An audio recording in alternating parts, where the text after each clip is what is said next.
Bonjour tout le monde, on se retrouve aujourd'hui pour une vidéo sur ma chaîne et il s'agit d'un tea time.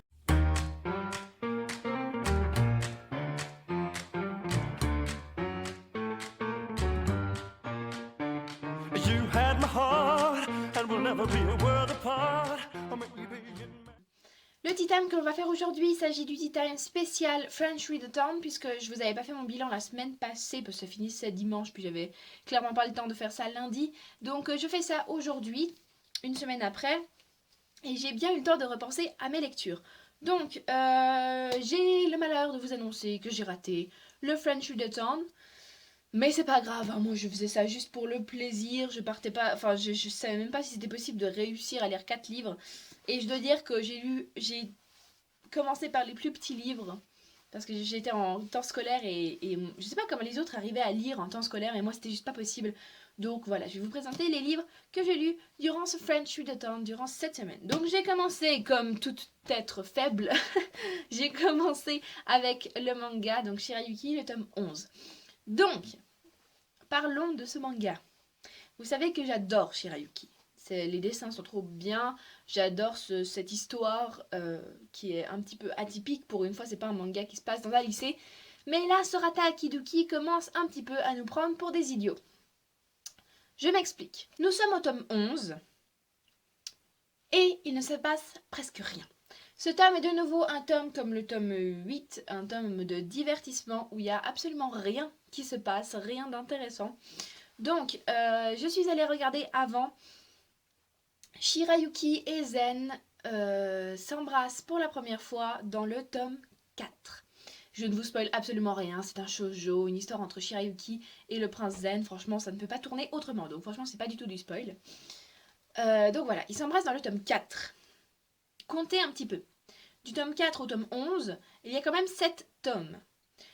Il y a au début, ben voilà, il y a la relation qui se met un peu en place, puis après ils décident, ils décident d'aller un petit peu plus loin dans leur relation et tout. Et voilà. On en est au tome 11 et l'affaire stagne depuis je ne sais pas combien de tomes. Franchement, c'est un petit peu pénible de se retrouver avec de nouveau, avec encore une Shirayuki qui aime Zen, mais en même temps ils sont très timides les deux. Ils sont encore aux prémices de leur amour.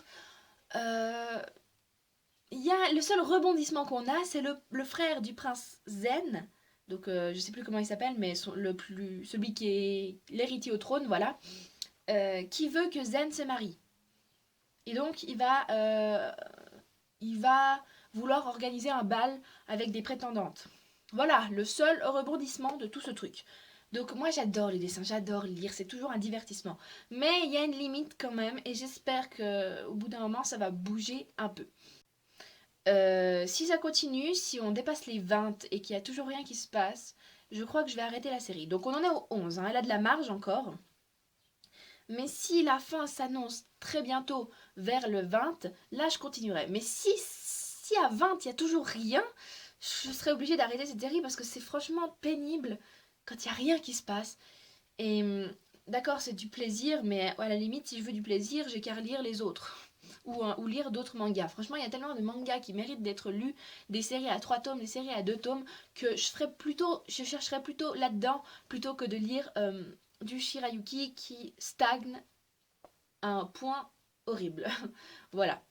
Donc, je garde encore de l'espoir, mais Sorata Akiduki, si tu passes par là, ce que je ne pense pas, franchement, raccourcis ce que tu as prévu de faire. J'avais enchaîné avec La capitale du monde de Ernest Hemingway, suivi de L'heure triomphale de Francis Maccombert.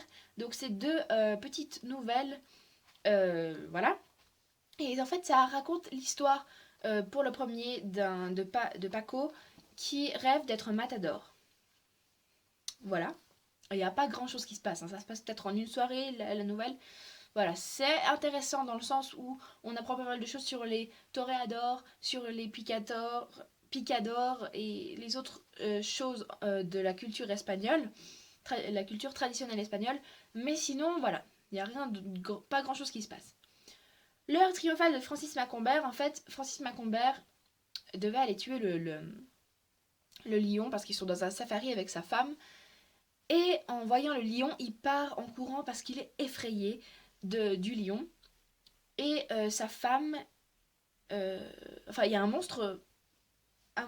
je sais pas, ils ont un problème avec ça. La femme de Francis Macomber s'est dit oh, je suis mariée à un lâche, gna gna, puis elle commence à se détacher de son mari. Son mari, il a peur qu'il la quitte et tout. Enfin bref, juste à cause d'un lion, moi j'étais bon, d'accord, écoute, c'est une autre époque. Hein. Et voilà, on va suivre la relation de Francis Macomber et de sa femme. Et Francis Macomber va essayer d'aller tuer des bisons, je crois que c'est ça, ou des buffles, je sais plus, pour se rattraper. Ensuite, j'ai eu un gros problème pour me relancer dans un livre. J'avais commencé Orgueil et préjugés et zombies de Seth Graham Smith. C'est très rigolo pour le début, parce que les premières pages, j'ai d'ailleurs comparé avec Orgueil et préjugés, et franchement, les premières phrases sont quasi les mêmes, il rajoute des petits éléments de zombies et tout. Voilà, c'est intéressant, c'est rigolo, c'est surtout très très très très drôle. On n'arrive pas à imaginer les zombies chez les Bennett. Et il y a des choses qui collent pas trop et tout, mais c'est vraiment un roman drôle. Voilà. Après, j'ai pas fini le livre. J'ai décidé de partir sur un plus petit livre. Il s'agit d'une fantaisie du Dr. Ox de Jules Verne. Donc ça, j'ai trouvé drôle aussi. Parce qu'on va suivre... les habitants de la paisible ville de Kikandon dans les Flandres. Donc c'est des Flamands.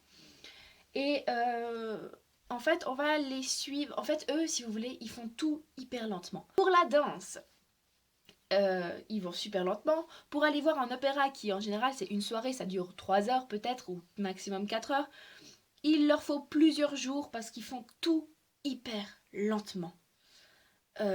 Ils sont tout le temps indécis, ils n'arrivent pas à prendre de vraies décisions, ils ne s'énervent jamais, ils sont tout le temps calmes, ils ne pleurent jamais, ils ne crient jamais.